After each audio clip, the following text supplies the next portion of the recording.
Welcome to this explainer. Okay, today we are diving headfirst into the high-stakes labyrinth of environmental regulations in Kenya's energy sector. Seriously, it's like a giant puzzle.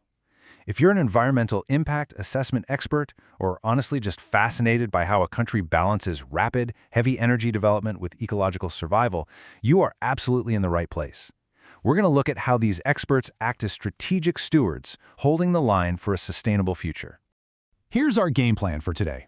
First, Kenya's constitutional eco-mandate. Then, navigating EPRI and NEMA. After that, the 2026 coal safety rules. Moving on to communities, carbon, and land. And finally, ethics, penalties, and professionalism. Let's get right into it. All right, kicking things off with Section 1, Kenya's constitutional eco-mandate. So every hero needs a mission, right? For our environmental stewards, their ultimate mandate comes from the absolute highest law in the land, Article 42 of the Kenyan Constitution. And let me be clear, this is not just a polite suggestion or some aspirational goal. It is a strict, legally binding obligation. It dictates that every person has a right to a clean and healthy environment, and that includes protecting it for both present and future generations. It mandates that heavy development must be balanced against ecological preservation, a concept we call intergenerational equity. And it goes even further, tying directly into the state's mandate to maintain a strict minimum of a 10% tree cover across the entire nation. And if you want to see how this actually plays out in the real world, just look at the 2025 Save Lamu precedent. The Environment and Land Court basically proved that these rules are fiercely enforced active defenses. Because of this case, experts now must guarantee meaningful, inclusive public participation. They actually have to analyze the no-project alternative, as in, what happens if we just build nothing at all? Furthermore, they must integrate climate change impacts and apply the precautionary principle when the science is uncertain. It's a profound baseline for any new energy project. Moving right along to Section 2, navigating EPRA and NEMA. Now we enter what I like to call the dual boss stage of the maze. Following the Energy Act of 2019, experts have to deal with two incredibly powerful overlapping regulators. EPRA's mandate is all about mechanical integrity, technical safety standards, and regulating upstream petroleum and coal. Meanwhile, NEMA acts as the overarching ecological enforcer, issuing those crucial environmental impact assessment licenses and handling risk-based screening. So an expert has to somehow satisfy both the strict engineers at EPRA and the environmental scientists at NEMA. To see exactly what kind of gauntlet each project has to run, we look at NEMA's 2019 risk-based screening framework. It's a highly efficient triage system.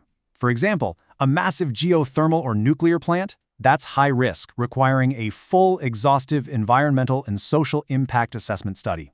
Medium-risk projects, like large solar farms or substations, need a comprehensive project report. But if you're just putting in some rooftop solar or a community borehole, that's low risk. You only need a summary project report, and NEMA actually processes those in just 5 days. Which brings us to Section 3, the 2026 coal safety rules.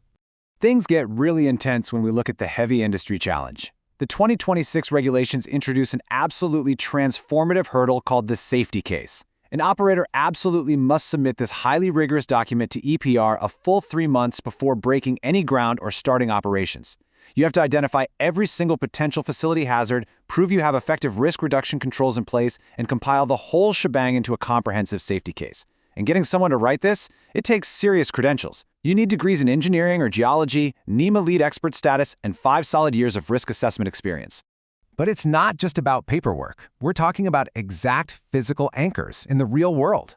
These regulations mandate strict minimum safety distances. For instance, a coal or coal bed methane power plant? That has to be built at least a full kilometer, literally 1,000 meters, away from residential areas just to protect human life. A coal processing plant needs a 500-meter buffer, while explosive magazines require up to 1,500 meters from human settlements. Drilling sites must be at least 300 meters away from surface water bodies to prevent contamination. These are strict, non-negotiable boundaries that an expert has to map out perfectly. Okay, let's shift gears to Section 4, communities, carbon, and land. Our expert navigators now have to harmonize the planet with its people. The Climate Change Act Amendment of 2023 basically changed the game overnight for energy and carbon projects. It dictates that a massive 40% of the aggregate earnings from any land-based carbon credit project must be channeled directly back to the community as an annual social contribution.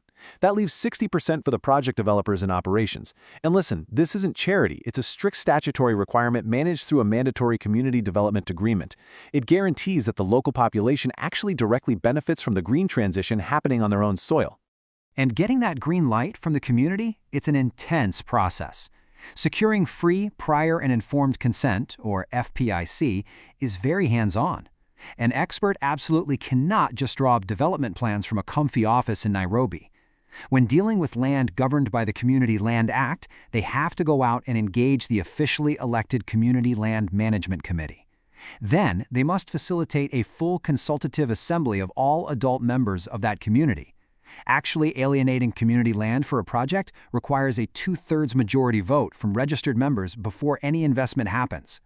Finally, we reach the last stage of our maze. Section 5, Ethics, Penalties, and Professionalism. So you might be thinking, who actually gets to navigate all this? Well, you can't just casually call yourself an environmental expert in Kenya.